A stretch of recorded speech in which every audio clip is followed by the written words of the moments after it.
Bonjour à tous, c'est un plaisir encore d'être là ce matin, de pouvoir encore faire cet enregistrement de plus en plus en forme de culte. Je vous invite à prier avec moi pour commencer ce moment. Seigneur, merci pour ta fidélité envers nous, merci pour ta souveraineté, Seigneur, tu es au contrôle de toutes choses. Je te demande, Seigneur, de bénir ce moment, que chaque famille, Seigneur, qui est en train d'écouter cet enregistrement, qui est en train qui vont écouter la prédication, qui vont passer des moments de louange ensemble, Seigneur, puisse faire pour ta gloire, toi, Seigneur, et que toutes ces choses reviennent à toi, Père. Seigneur, tu connais toutes choses, tu sais combien de temps nous allons rester encore dans ce système-là. Mais une chose que nous savons, Seigneur, c'est que tu ne nous demandes pas de nous arrêter, mais plutôt de continuer à avancer avec toi, Seigneur, et que tu aides chacun de nous à avancer avec toi et à passer plus de temps avec toi, Père, et pour ta gloire. Et que chaque famille aujourd'hui continue d'être bénie, Seigneur, par toi, à travers ta parole, et que nous puissions te louer et t'adorer avec toute notre force, jour après jour, malgré le confinement, malgré la crise du monde, malgré ce qui se passe, tu restes Dieu, et tu restes digne de notre louange et de notre adoration. Je vous invite à la lecture de la parole de Dieu pour introduire ces chants. Ce seront des chants qui vont être plutôt liés à la Pâque. Nous sommes dans cette période-là. Nos prédications ne sont pas liées forcément à des prédications des textes bibliques qui parlent de la Pâque. Nous sommes dans une série de messages, mais nous sommes au moins dans ce moment de louange. Là, nous allons louer le Seigneur avec ce thème-là. Donc la lecture, c'est dans Marc 8, verset 31, qui nous dit « Alors il commença à leur apprendre qu'il fallait que le Fils de l'homme souffre beaucoup, qu'il soit rejeté par les anciens, par les principaux sacrificateurs et par les scribes, qu'il soit mis à mort et qu'il ressuscite 3 jours après. » Je vous invite à louer le Seigneur avec le chant « Au calvaire, c'est toi et grâce infinie ». Louez le Seigneur, louons le Seigneur ensemble.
Alors sa tête, il l'a baissée. Voici, tout est accompli. Le ciel, la terre ont tressailli quand Jésus a expiré. De Dieu son Père abandonné, payant pour nos péchés. Calvaire répandu sur nos cœurs, enlève chagrin et misère, purifie le pécheur. Comment comprendre un mot si grand, se donnant de lui-même, qu'un Dieu si saint et si puissant expire en solitaire, mourant au bois bien qu'innocent, de tous portant la peine, le sang coulant du calvaire répandu sur nos cœurs, enlève chagrin et misère, purifie le pécheur.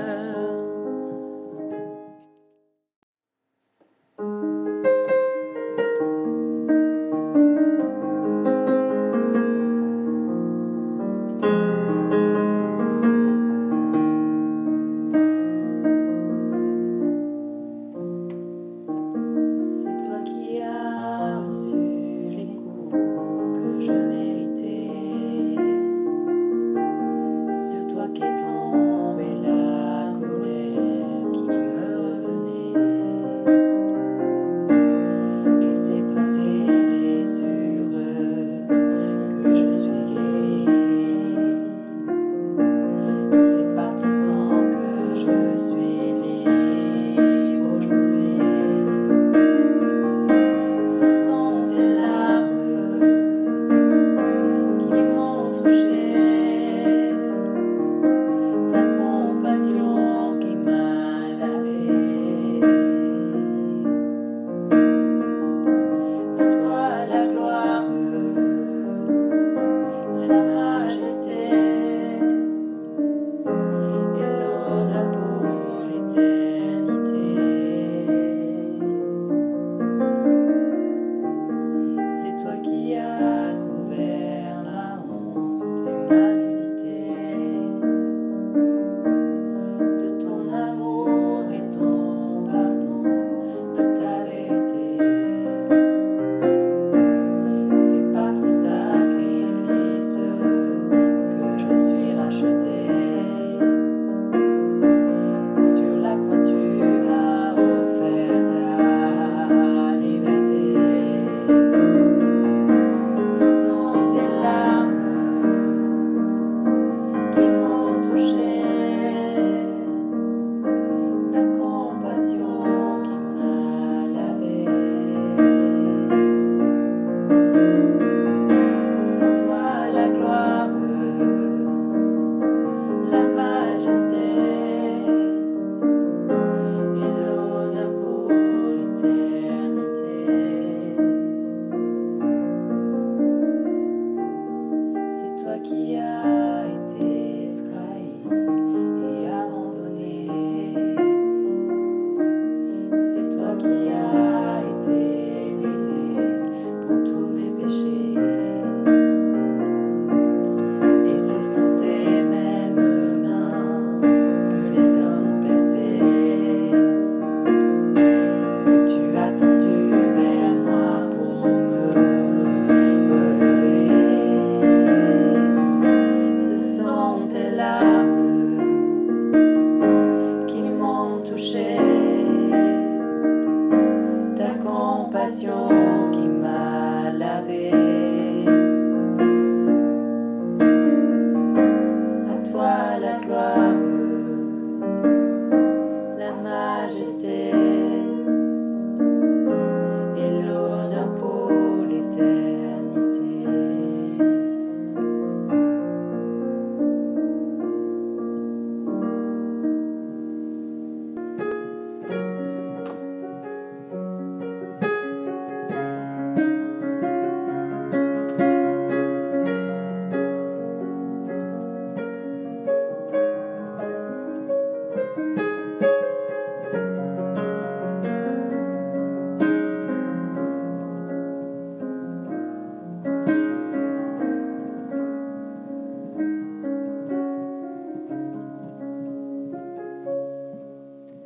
Grâce infinie de notre Dieu qui un jour m'a sauvé. Jamais de lieu en lieu quand tu m'as retrouvé. Ma vie fut complètement changée au moment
qu'il est bon de louer le Seigneur, qu'il est bon de nous rappeler de tout ce qu'il a fait pour nous à la croix. Et c'est ce qui nous permet d'être ici aujourd'hui, c'est ce qui nous permet d'écouter sa parole, c'est ce qui nous permet de prêcher sa parole.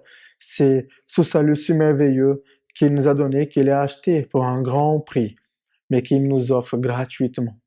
C'est tellement beau cela. Nous allons continuer notre série de messages dans Luc. La semaine dernière, nous avons vu ce couple remarquable, hein, Zacharie et Élisabeth, des gens qui étaient juste devant les yeux de Dieu, hein, et qui avaient un service exemplaire pour le Seigneur, malgré la difficulté, malgré les souffrances qu'ils auraient pu avoir dans leur vie. Ils n'ont pas laissé que ces obstacles-là interviennent dans leur service, dans leur zèle pour le Seigneur. Nous avons parlé la semaine dernière que c'était un couple remarquable, hein, c'est ce que nous avons vu. Aujourd'hui, nous avons la suite de cette histoire-là, qui ça continue quand même. Et aujourd'hui, nous avons la rencontre de Zacharie avec un ange, et ce que j'appelle ça une rencontre remarquable qu'il aura avec cet ange-là. Nous avons pas mal de versets à lire. Nous avons du verset 11 jusqu'au verset 25. Nous allons essayer de traiter chaque élément que nous allons trouver dans ce texte-là, avec toujours un peu de frustration, avec le manque de temps, hein, par rapport à la vie de Jean-Baptiste, cette révélation de qui il serait cet enfant-là et ce qu'il fera.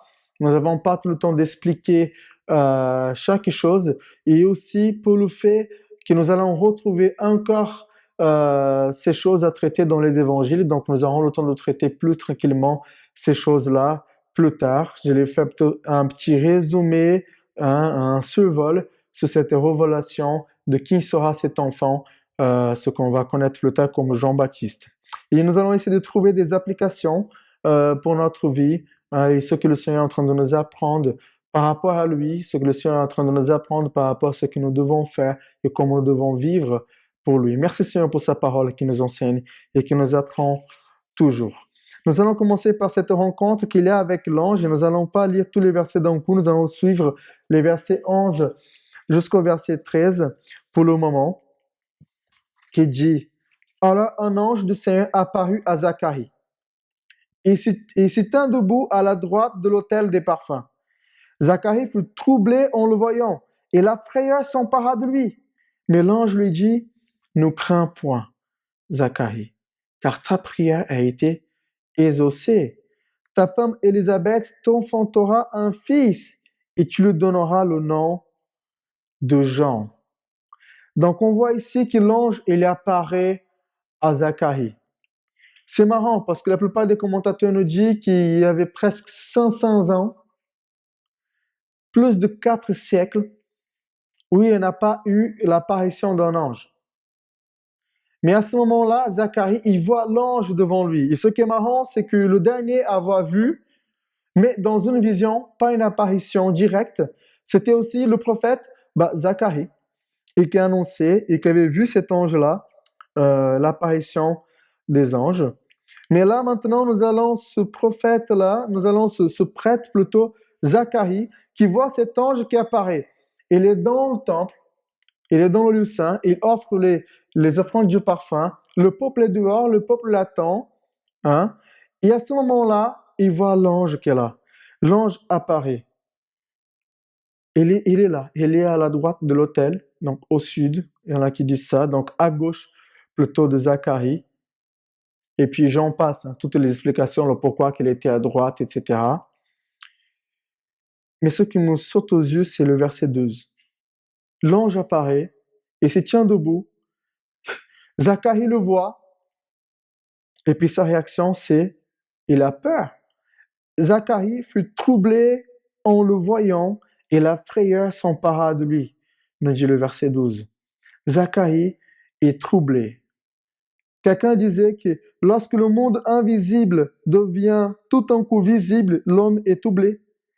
Puis le sentiment de sa souillure se réveille. Le trouble devient la crainte, car il se sent menacé d'un jugement. Mais bien sûr qu'il était dans une position où si un ange venait, où Dieu pouvait vraiment le châtier, le juger et le tuer à cause d'une faute qu'il avait commise à ce moment-là. Et Zacharie, il a peur que ce soit un jugement de la part de Dieu. Il est troublé. Et il voit combien il est petit.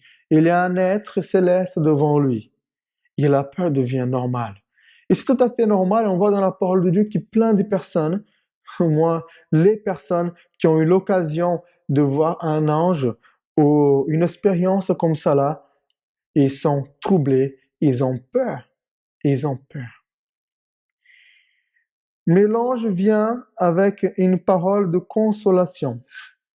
Et l'ange lui dit, le verset 13, « Ne crains point, Zacharie, car ta prière a été exaucée.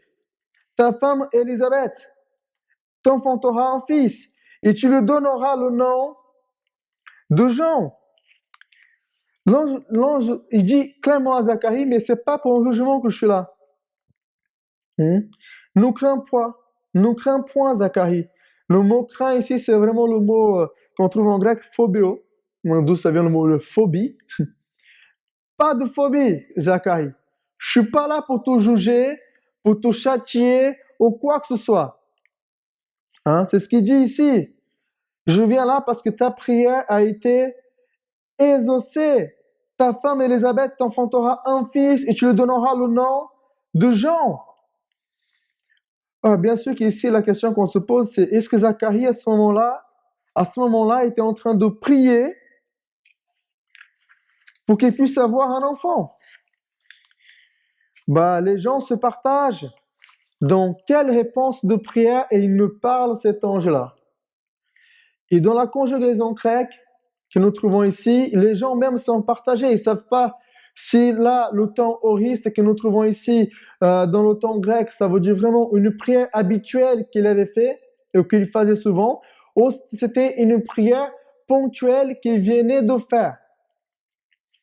Et du coup, on ne sait pas si c'était la prière pour la rédemption du peuple d'Israël à ce moment-là, ou s'il est en train de parler de cette prière d'un homme et une femme qui ont toujours prié pour avoir un enfant, vu que sa femme était stérile. Les gens se partagent parce que la réaction de Zacharie plus tard d'incrédulité dit mais il ne pouvait pas être en train de prier pour ça. Parce que l'ange vient de dire, tu viens de prier, je suis là pour te dire, c'est bon, tu auras un enfant. Il dit mais non, je suis trop âgé, qu'est-ce que tu racontes?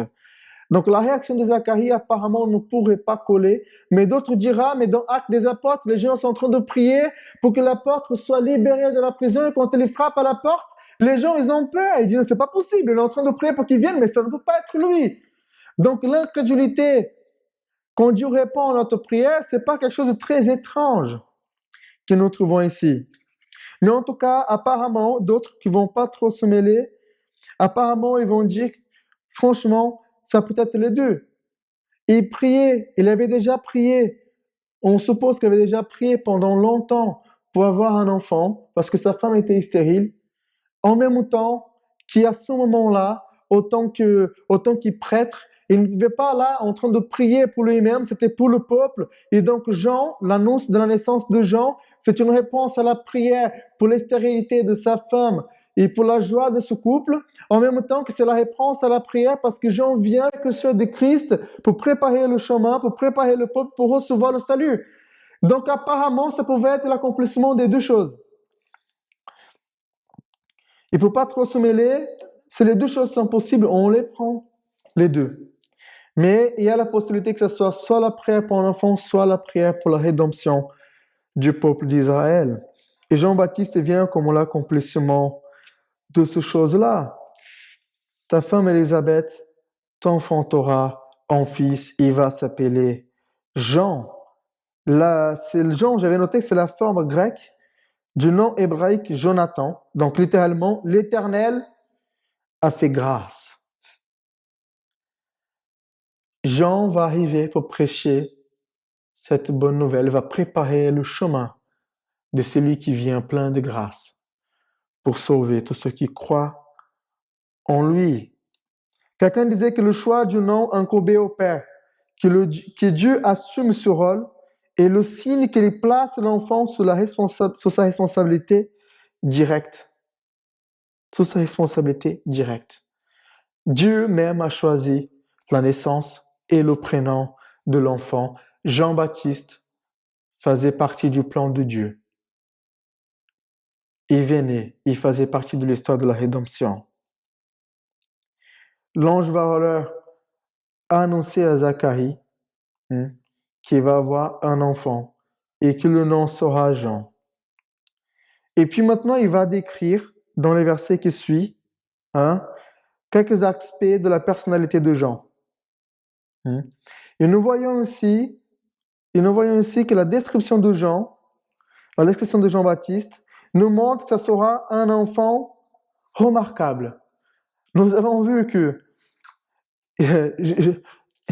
Zacharie, il y a cette rencontre remarquable avec cet ange et qui nous révèle qu'il aura un enfant remarquable. Et maintenant, nous avons une description de Jean qui est assez exceptionnelle et lourde de sens, auquel demandait beaucoup d'heures d'explication pour tout ce qui a été révélé et tous les accomplissements des prophéties que nous trouvons dans l'Ancien Testament. Nous allons nous contenter de s'arrêter sur l'essentiel aujourd'hui et dans le fil du temps qu'on prêchera dans les évangiles, nous aurons le temps de retoucher encore ces sujets-là. Et vous avez tout à fait aussi l'occasion de passer par Zoom dans notre permanence pour discuter le vendredi matin hein, de 9h30 à 11h30. Et nous allons pouvoir répondre à quelques questions. OK? Donc voilà la description de Jean-Baptiste. Un enfant qui sera remarquable. Du verset 14 jusqu'au verset 17, et il nous dit « Il sera pour toi un sujet de joie et d'allégresse, et plusieurs se réjouiront de sa naissance. Car il sera grand devant le Seigneur, il ne boira ni vin, ni liqueur enivrante. Il sera rempli de l'Esprit Saint dès le sein de sa mère. Il ramènera plusieurs des fils d'Israël au Seigneur, leur Dieu. Il marchera devant Dieu avec l'esprit et la puissance d'Élie pour ramener les cœurs des pères vers les enfants et les rebelles à la sagesse des justes, afin de préparer au Seigneur un peuple bien disposé.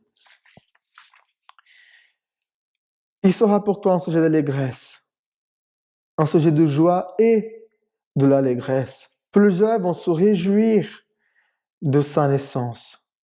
Que l'enfant soit un sujet de joie pour ce couple, ça ne m'étonne pas. Imaginez-vous si vous ne pouvez pas avoir des enfants et qui en plus, la femme, elle est stérile et avancée en âge, donc il n'y a aucune possibilité que ça arrive, et Dieu te donne un enfant à ce moment-là. Bah, quel sujet de joie et d'allégresse. Mais pas que pour lui, mais pour plusieurs. Plusieurs vont se réjouir de la naissance de cet enfant-là. Jusqu'à aujourd'hui, nous, on se réjouit de la naissance de cet enfant. Plusieurs parmi le peuple qui ont cru à sa prédication se sont réjouis de la naissance de cet enfant-là. Quelqu'un disait que la vivacité et la généralité de cette joie est justifiée dans les 3 versets suivants. Dans le premier décrit ce que ce fils aura, et les 2 suivants, ce qu'il fera. Et une des choses que nous voyons ici, c'est qu'il sera grand devant le Seigneur. Le mot grand ici, c'est le mot méga. Il sera méga. Il sera grand, cet enfant. Et encore une fois, cette expression vient de la part de Luc. Maintenant, pour parler de cet enfant qui sera grand aux yeux de Dieu. J'ai trouvé intéressante cette citation d'un auteur qui disait « L'homme est en lui-même exactement ce qu'il est aux yeux de Dieu, ni plus ni moins. » Et Jésus va confirmer plus tard cette grandeur de son précurseur. On trouve ça dans Matthieu 11, du verset 9 jusqu'au verset 11. Mais ce qui est très intéressant dans ce passage qui dit que Jean sera grand, c'est que le style de vie adopté par Jean, il n'y a rien de grand aux yeux du monde. Et c'est pour ça que c'est aux yeux de Dieu qu'il sera grand. Un homme qui préfère aller prêcher dans le désert, qui s'habille comme il s'habille, qui mange ce qu'il mange, qui ne cherche pas la gloire des hommes, qui ne cherche pas un statut plus grand, mais simplement à prêcher l'évangile, à prêcher la repentance et à prêcher le baptême. C'est pas la grandeur que le monde nous présente. C'est une autre grandeur, ça là. La simplicité, l'humilité et le service fait de cet enfant un enfant qui sera remarquable. Comment voulez-vous être grand dans votre vie? Quelle est la grandeur auquel vous aspirez pour vous? La grandeur du monde ou la grandeur devant les yeux de Dieu? La grandeur de Dieu, c'est pas la même que celle que le monde propose. Ainsi comme sa paix, sa sagesse et ce qu'il y a pour nous. Soyons grands aux yeux de Dieu. Cherchons à être grands aux yeux de Dieu, pas aux yeux du monde. Et on voit ici qu'il y a un des aspects qui démontre la grandeur de cet enfant, c'est sa consécration pour Dieu.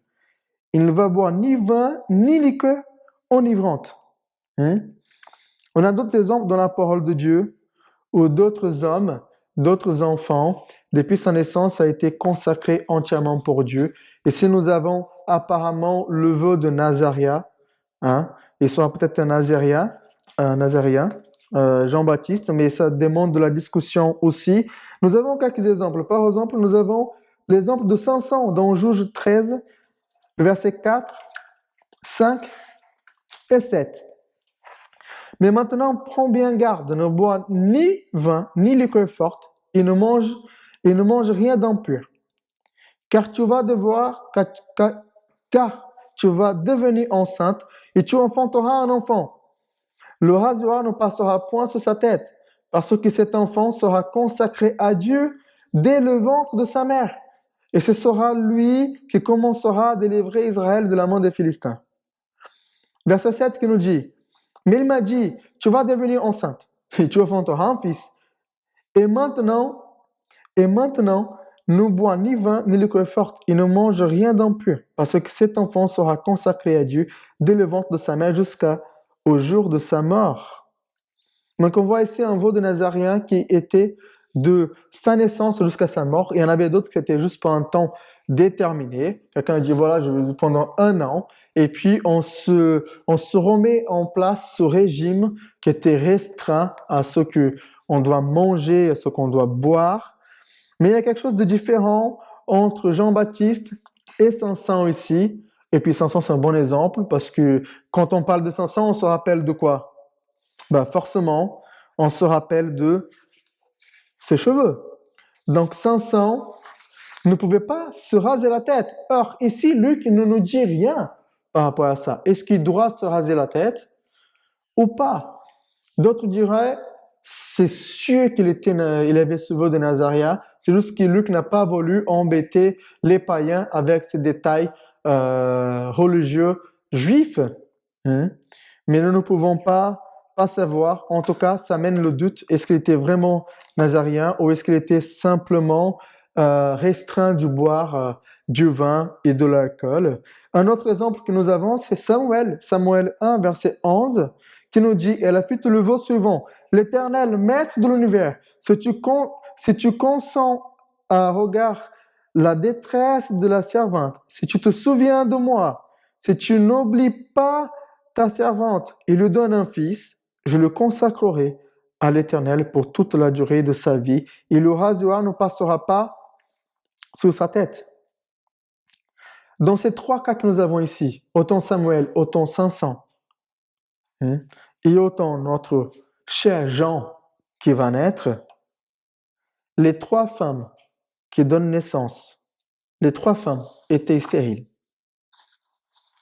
et attendaient un enfant et qui va être consacré entièrement au Seigneur. Avez-vous consacré vos enfants au Seigneur? Qu'est-ce que vous attendez de vos enfants? Qu'ils soient grands pour le monde? Dès qu'ils sont nés, on dit, j'espère que lui soit un joueur de foot, il va être fort, il va être gaucher, il va frapper fort la balle. Donc tu diras, non, il faut absolument que mon fils soit un avocat ou un médecin, qu'il ait une bonne position dans la société, qu'il ait une bonne maison, une belle voiture, voilà ce que j'attends de mon fils, qu'il ait une position sociale. Vous imaginez, vous attendez tant un enfant. Et quand le Seigneur vous donne, vous lui dites, il est à toi. Il est à toi. J'espère que mes enfants et que vos enfants soient à Dieu et vivent pour lui entièrement, complètement, et que ce soient des enfants qui seront grands, mais pas aux yeux du monde, mais aux yeux de Dieu. C'est ce que je veux pour mes enfants. C'est ce que nous devons vouloir pour nos enfants aussi. Mais un autre aspect de cette grandeur ici, il sera rempli de l'Esprit Saint dès le sein de sa mère. Quelqu'un disait, cette expression-là signifie que l'Esprit Saint prendra le contrôle de tout ce qu'il fera et dira Jean depuis sa prime jeunesse. La mention dès le sein de sa mère souligne la souveraineté de Dieu dans cette expérience de la plénitude de l'Esprit. Cet enfant était déjà choisi depuis le ventre de sa mère pour être rempli de l'Esprit et pour avoir un ministère qui glorifie Dieu. Être choisi depuis le sein de sa mère, ça nous rappelle Jérémie 1, verset 5, où Dieu va parler ainsi au prophète Jérémie aussi. C'était pas une question cérémoniale, c'était pas son abstinence qui faisait de Jean quelqu'un de grand. C'était le fait d'être rempli de l'Esprit. Et cette question d'être rempli de l'Esprit, on va la traiter de plus en plus dans nos prédications, d'être rempli de l'Esprit. Vivre par l'Esprit. Vivre selon l'Esprit. Voilà un signe de grandeur. Quand c'est l'Esprit qui nous guide et qui conduit notre vie. Il sera rempli de l'Esprit. Ça sera sa force. Il ramènera plusieurs des fils d'Israël au Seigneur, leur Dieu. Il marchera devant Dieu avec l'esprit et la puissance d'Élie pour ramener les cœurs des pères vers les enfants et les rebelles à la sagesse des justes, afin de préparer au Seigneur un peuple bien disposé. Il y en a qui disent qu'ici, Jean il a accompli plusieurs prophéties auxquelles nous n'allons pas nous attarder aujourd'hui là-dessus. Sinon, nous allons passer vraiment un temps énorme à expliquer tout cela. Jean accomplit apparemment les prophéties d'Ésaïe 40, verset 3. Une voix crie, préparez au désert le chemin de l'Éternel, aplanissez dans les lieux arides une route pour notre Dieu. On voit que Jean dit, mais je suis la voix qui clame dans le désert, préparez le chemin. Et il le dit lui-même. Malachie 3, verset 1. Voici, j'enverrai mon messager et il préparera le chemin devant moi. Et soudain, entrera dans son temple le Seigneur que vous cherchez.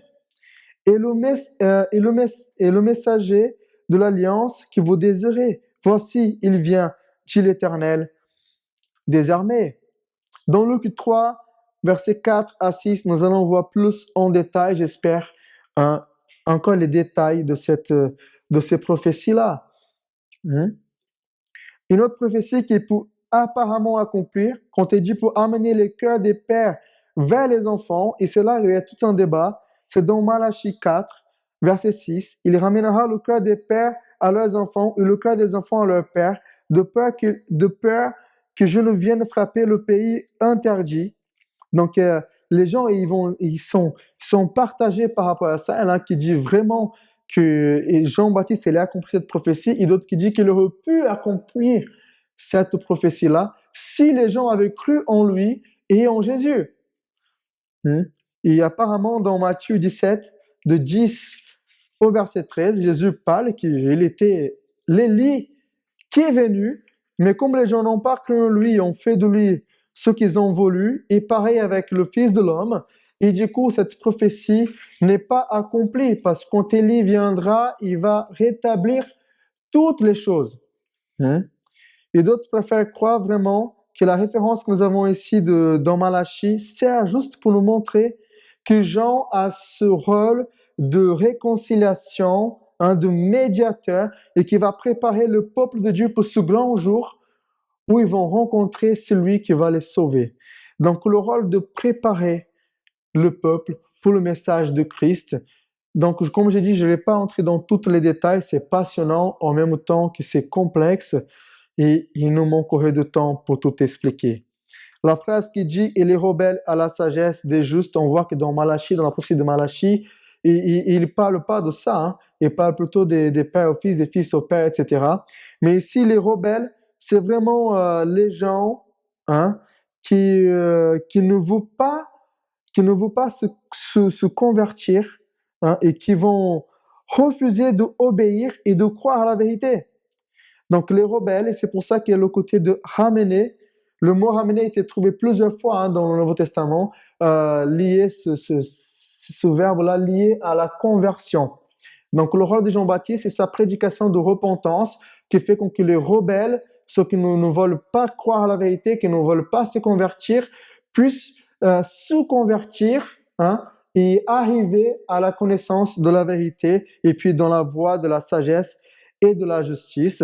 Donc, il y en a qui disent que c'est une explication de l'ange qui va faire une substitution entre les mots de Malachie, ici, transféré directement à Zacharie pour expliquer qu'est-ce que ça veut dire, hein, que c'est la conversion des rebelles et qui revient, hein, à la sagesse de la justice.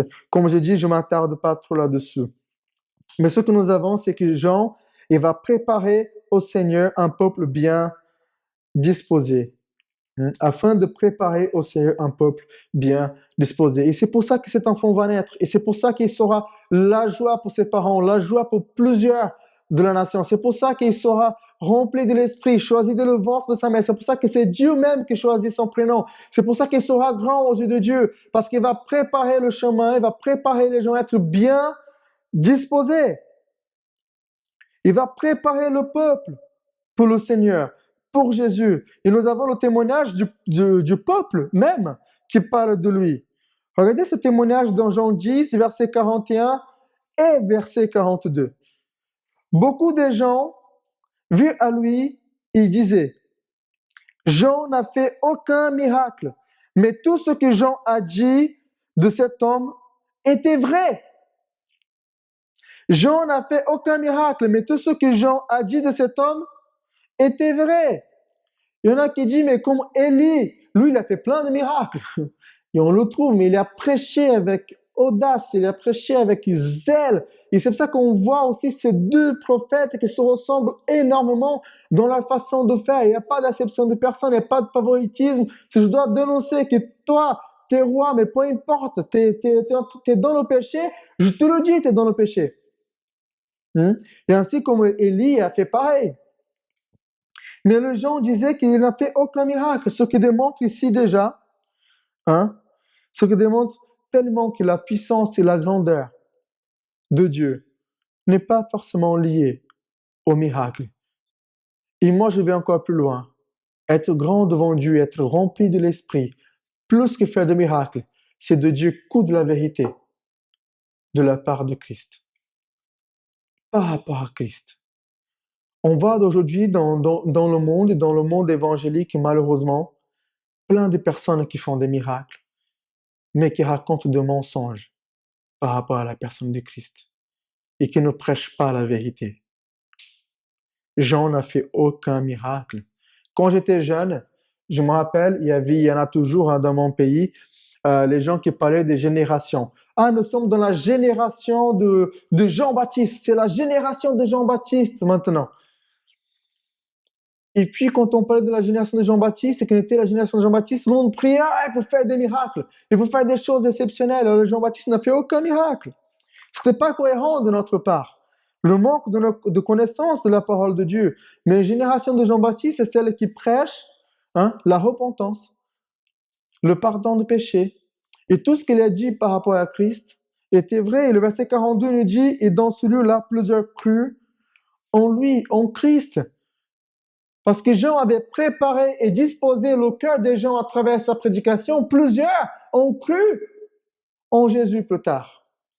Jean arrive avec ce rôle de quelqu'un qui vient pour la réconciliation avec une prédication de pardon du péché, de repentance, pour qu'il y ait le pardon du péché, pour disposer le cœur des gens à recevoir celui qui dit « c'est l'agneau de Dieu qui ôte le péché du monde ». Cet enfant sera un enfant remarquable. Un enfant remarquable. Et dans la suite de notre passage, du verset 18 jusqu'au verset 20, on va voir ici l'incrédulité de Zacharie. Et ce que j'appelle ici une conséquence remarquable aussi. Une rencontre remarquable, l'annonce d'un enfant qui est remarquable quand même, qui sera remarquable, mais l'incrédulité de Zacharie, elle est aussi remarquable.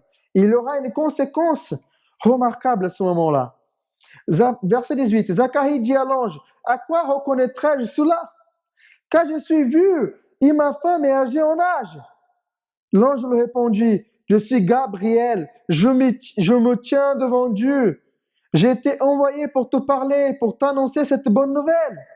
Et voici, tu seras muet, tu ne pourras parler jusqu'au jour où ces choses arriveront.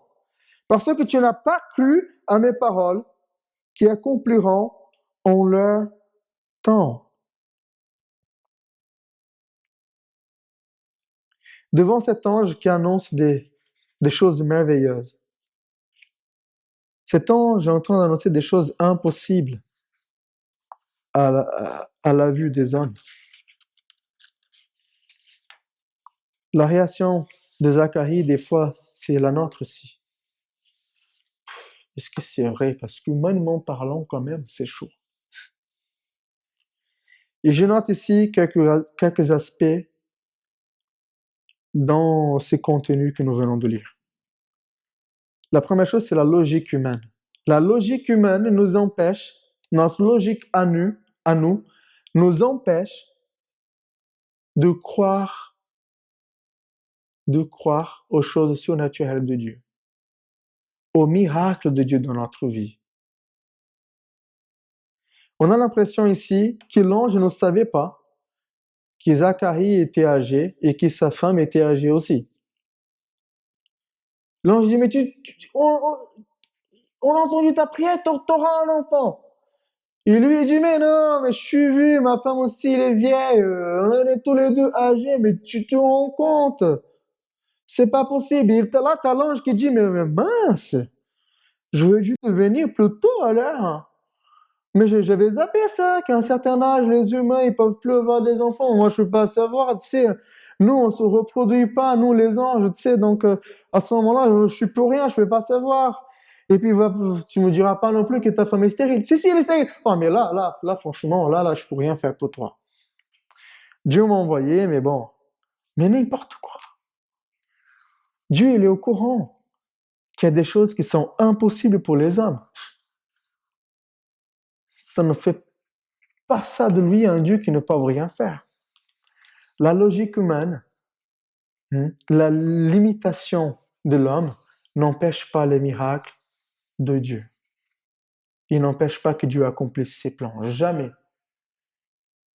Dieu, il n'est pas assujetti, c'est même pas si on dit ça,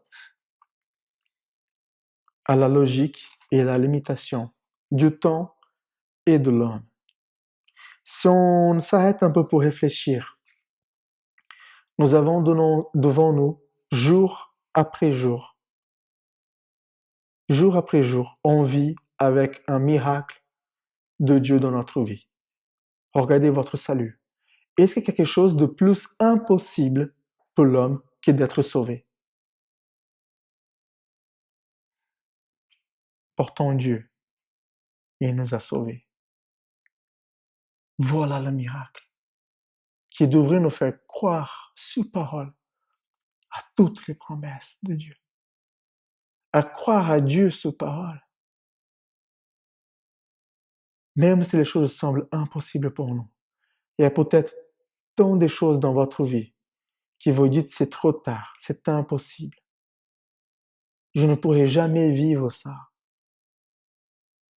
Quand vous êtes dans la présence de Dieu, en train de servir à Dieu avec zèle, d'une façon remarquable, comme ce couple-là, quand vous mettez tous ces obstacles de côté et on vit des expériences de miracles avec le Seigneur, des choses qu'on ne croit même pas, Dieu vient et il le fait.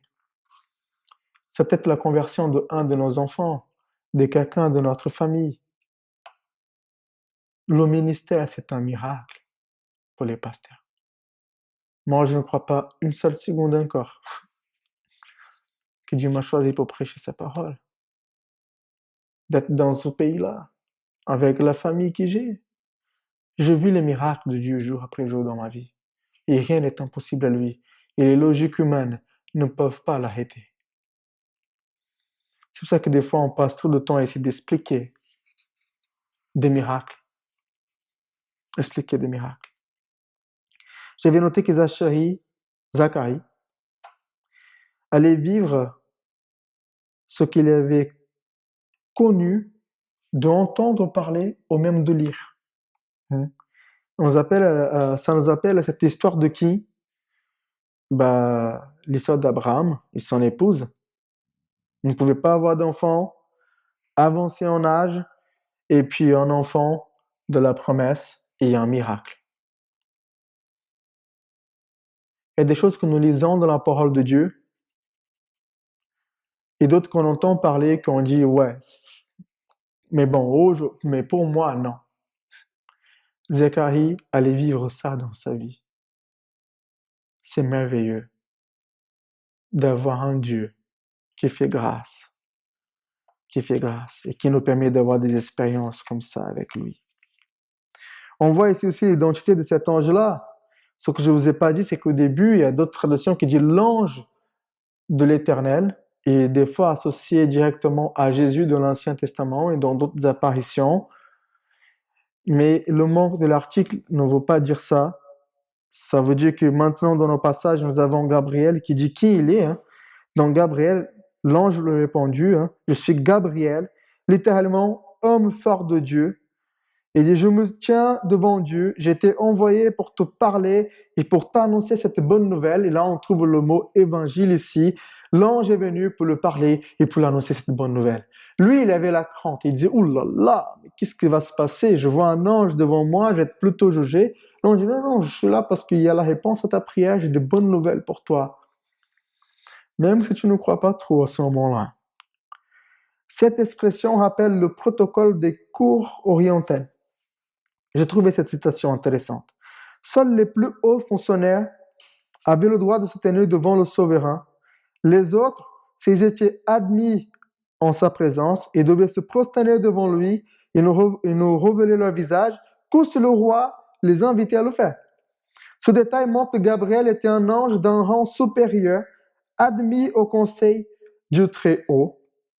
Donc Gabriel, c'est le messager de la part de Dieu, et celui qui était chargé de communiquer les nouvelles les plus importantes concernant le plan de la rédemption. Donc Gabriel et aussi Miguel, ou Michael, sont les anges qui sont nommés dans la parole de Dieu, malgré que les Juifs ont donné plein de noms à plein d'anges, mais c'est ces deux anges-là qui ont été nommés et qui montrent leur rôle, leur grandeur et leur rang autant qu'ange. On pouvait passer du temps à parler des apparitions de cet ange-là. On le retrouve dans Daniel aussi.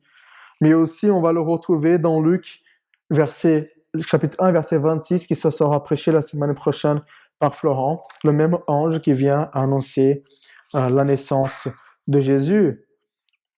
Et là, ce signe qu'il demande, c'est comment je peux savoir cela? Et qui vient en forme de jugement. Parce qu'il dit, voici, tu seras muet et tu ne pourras parler, et tu ne pourras parler jusqu'au jour où ces choses arriveront, parce que tu n'as pas cru à mes paroles, qui s'accompliront en leur temps. Il avait demandé un signe. Comment je peux savoir? Alors j'ai dit, ok, si tu veux un signe, c'est un peu en forme de châtiment, je dirais châtiment ou jugement, mais ça reste aussi un signe. Et à ce moment-là, il pouvait le croire. Parce que si je te dis, crois-moi, pour que tu puisses croire en moi, tu seras muet à partir de maintenant, et à partir de maintenant, tu n'arrives plus à parler, là, je te crois. Et c'est ce qui s'est passé ici. L'ange dit, tu seras muet. Et en plus, il dit, et jusqu'à que ces choses-là s'accomplissent en leur temps.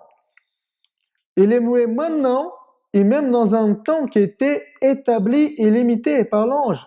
Tout était précis, il pouvait y croire. Il pouvait croire. Dieu avait choisi de faire un miracle dans sa vie. Il avait exaucé sa prière. Et cet enfant allait naître. Il allait être un enfant remarquable. Et cette rencontre remarquable entre lui et cet ange-là est en train de transformer complètement la vie de cet homme.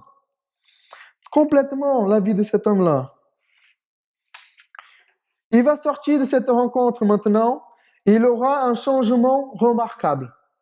Quand les gens vont le voir, ils vont voir qu'il y a eu un changement remarquable dans sa vie, qu'il y a quelque chose de remarquable qui s'est passé à ce moment-là. Regardons le verset 21 jusqu'au verset 23. Cependant, le peuple attendait Zacharie, s'étonnant de ce qu'il restait si longtemps dans le temple. Quand il sortit, il ne peut leur parler. Il comprit qu'il avait eu une vision dans le temple. Il leur faisait des signes, il y resta muet. Lorsque ses jours de service furent écoulés, il s'en alla chez lui. Quelqu'un disait ici, le prêtre jetait quelques grains d'encens sur l'autel. Il ressortait immédiatement. S'il s'attardait, c'est qu'il est arrivé quelque chose. Aurait-il commis une faute? Ou été foudroyé par la présence divine qui se trouvait derrière le voile?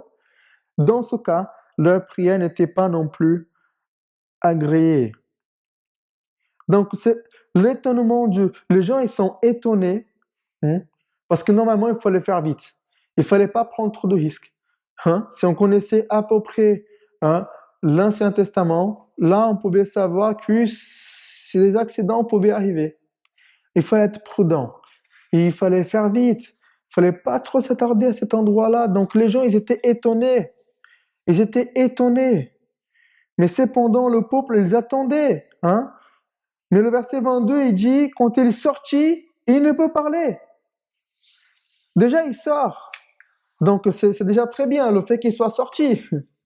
Et les gens disent, s'il est resté si longtemps là-dedans et qu'il est sorti, et en plus, il ne peut pas parler, il y a quelque chose de remarquable qui s'est passé et d'extraordinaire. Et il a eu une vision. Et avec ces gestes et ces signes-là, il fait comprendre au peuple, oui, vous avez raison, j'ai eu une vision, il y a quelque chose qui s'est passé là. Mais je ne peux pas vous parler. Les étudiants du grec ont trouvé dans ce texte-là une façon, quelque chose de grammatical en grec qui dit que c'est la façon comme elle est exprimée avec ces gestes-là, disait au peuple, je suis muet, et puis je ne vais pas parler, c'est tout. Vous pouvez faire comprendre au peuple que le fait d'être muet là, ça allait durer quand même un certain temps. C'était pas la peine de continuer à essayer de le faire parler, quoi que ce soit, ça n'allait pas arriver. Donc le peuple voit qu'il a une vision. Il savait que quelque chose d'extraordinaire allait se passer. Donc cet homme-là, il reste quand même jusqu'à la fin de son service. Je trouve ça incroyable.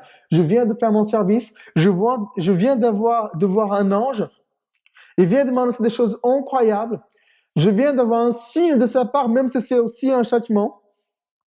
Sachant que dans l'Ancien Testament, on trouvait ça, un signe, il venait avec l'accomplissement, il accompagnait les prophéties pour que les gens puissent croire à cela aussi.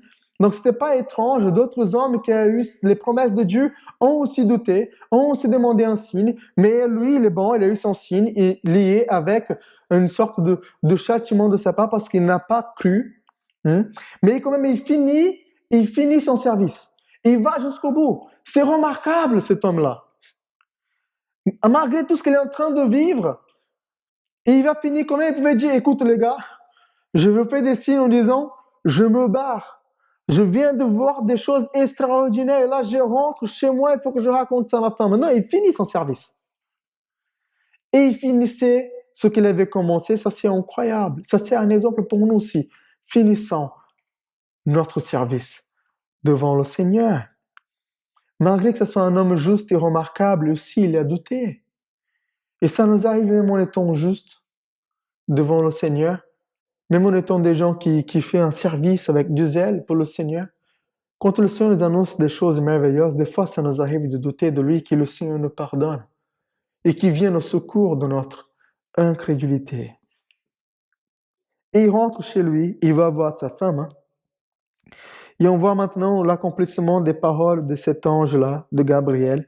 Et moi, j'avais noté que c'est une grâce remarquable, l'accomplissement de ça. On va voir que c'est une grâce remarquable que Dieu a fait à ce gens-là. Regardez le verset 24 et verset 25. Quelque temps après, Élisabeth, sa femme, devient enceinte et elle se cacha pendant 5 mois, disant, « C'est la grâce que le Seigneur m'a faite quand il a jeté les yeux sur moi pour ôter mon opprobre parmi les hommes. » Qu'Élisabeth tombe enceinte, ça n'étonne personne. L'ange vient de le dire, ça va se faire. Ce qui nous fait poser des questions ici, c'est pourquoi elle va se cacher pendant 5 mois. J'attends toujours d'avoir un enfant. Je tombe enceinte, mais je pars dans la rue, je crie. Oh, je suis enceinte! Je suis enceinte! Venez, je suis enceinte! Mais elle va se cacher pendant 5 mois. Et ça fait bien poser plein de questions. Et puis, je précise que Luc a été très fort dans ce récit, parce qu'il précise bien qu'elle tombe enceinte après le retour de son mari à la maison, en enlevant toute soupçon qu'elle pouvait tomber enceinte de quelqu'un d'autre pendant qu'elle était ailleurs. Je trouve ça sympa de sa part, de nous avoir donné ça comme remarque qui enlève la soupçon des hommes de quoi que ce soit. Elle va se cacher pendant 5 mois. On arrive à la fin. Il y a plein de personnes qui essaient de donner plein d'explications.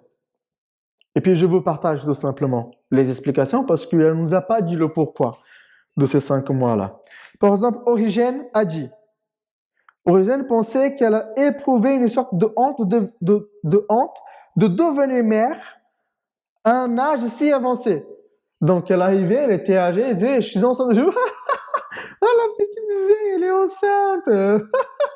Donc c'est ce qu'il croyait, Origène. Moi, je ne crois pas trop. Un autre auteur supposait que c'était une précaution hygiénique. Donc, si vous êtes enceinte, écartez-vous. D'autres croyaient qu'elle voulait avant tout s'assurer de la réalité de son état. Donc, je suis enceinte, j'ai l'impression d'être enceinte, parce que je pense que les tests pour être enceinte à cette époque-là, ce n'était pas comme aujourd'hui. Imaginons qu'elle a fait son ultrason. Et du coup, elle est là et dit, j'ai l'impression que je suis enceinte. J'ai tous les symptômes. Mais attends, je vais quand même attendre avant d'annoncer à tout le monde. Donc, je me mets à l'écart. Jusqu'à être sûr que je suis vraiment enceinte. Mais 5 mois après, quand tu es enceinte, si vous avez déjà été enceinte, mais vous au moins vous connaissez une femme enceinte, 5 mois après, ça commence à être difficile de cacher. Et c'est pour ça que lui, il pense à ça. Mais la plupart d'autres théologiens expliquent cette conduite par le besoin d'un temps de recueillement et d'action de grâce, comme si elle se mettait à part exprès pour remercier Dieu de leur avoir donné cet enfant-là. Une sorte de jeûne ou de confinement, si vous préférez. Godet nous apporte une autre solution, un peu plus complète. Elle se traite elle-même conformément à ce que Dieu a fait à son égard. Dieu l'a rendue mère. Elle se doit de ne plus se montrer en public comme stérile. Et il va citer Luc 1, verset 36, quand il dit, voilà, Élisabeth, les stériles, elle était connue comme stérile, donc il cite ça. C'est là ce qui explique le terme de 5 mois. Ce moment de la grossesse est celui où l'état de la femme enceinte devient visible. Voilà donc le moment où elle pourra reparaître en public, car alors elle pourra être reconnue et traitée comme ce qu'elle est en effet, celle que Dieu a honorée. Celle que Dieu a honorée ne doit plus être en but à l'opprobre de la part des hommes.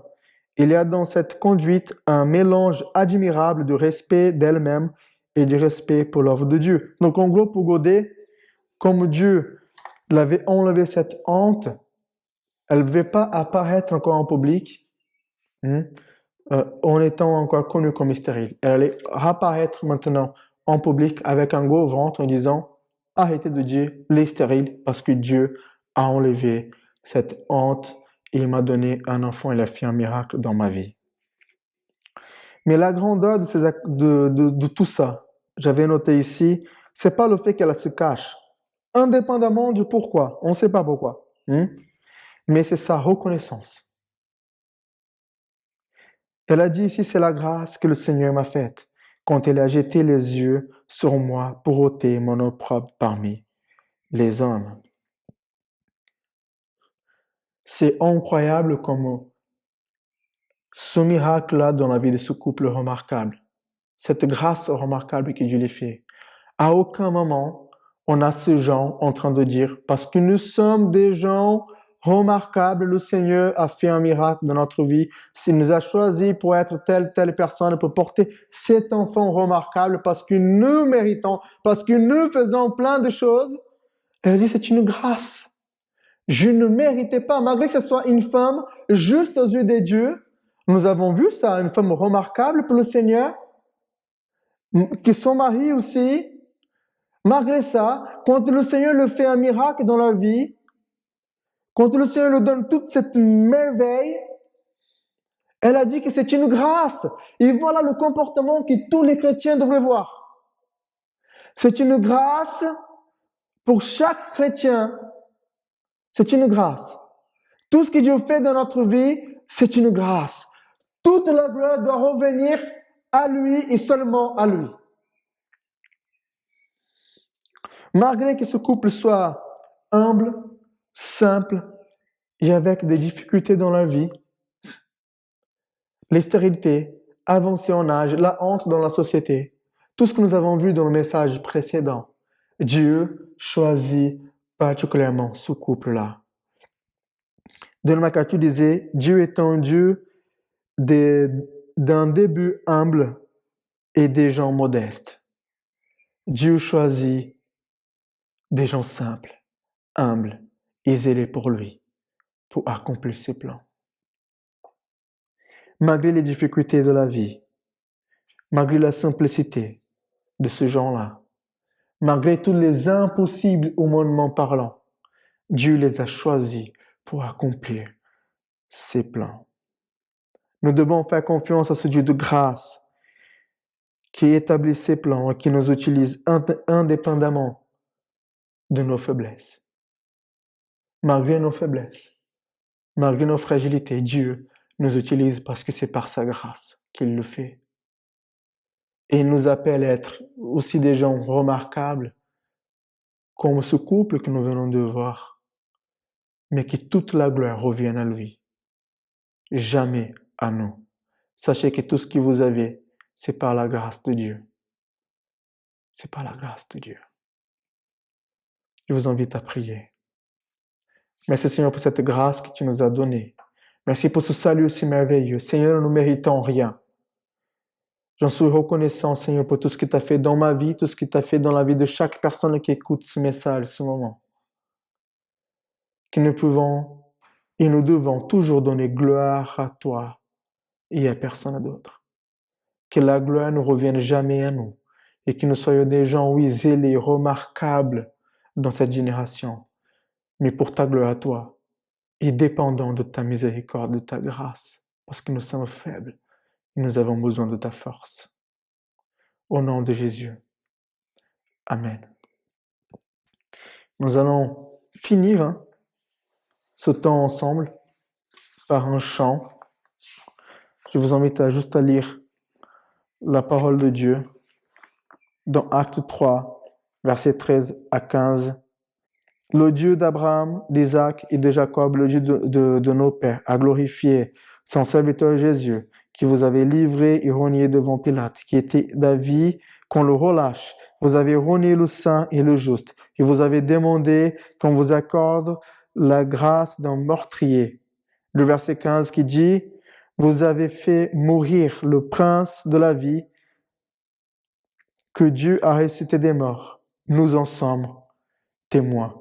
Soyons-nous comme des Jean-Baptiste aussi, qui annoncent l'évangile, qui soient des témoins de Christ. Et nous allons finir par ce chant, saveur de l'infini, qui nous invite à être une lumière dans ce monde et être le sel de la terre.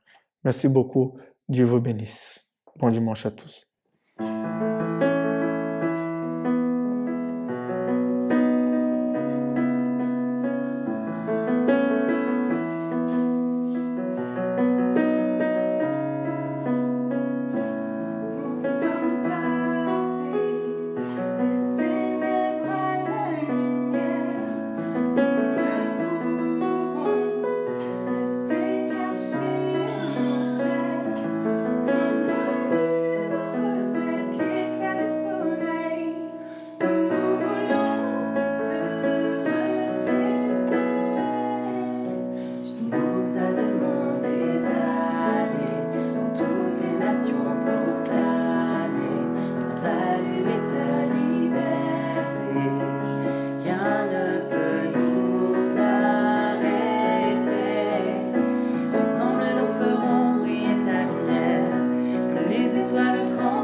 chacun de nous est le sel de la terre.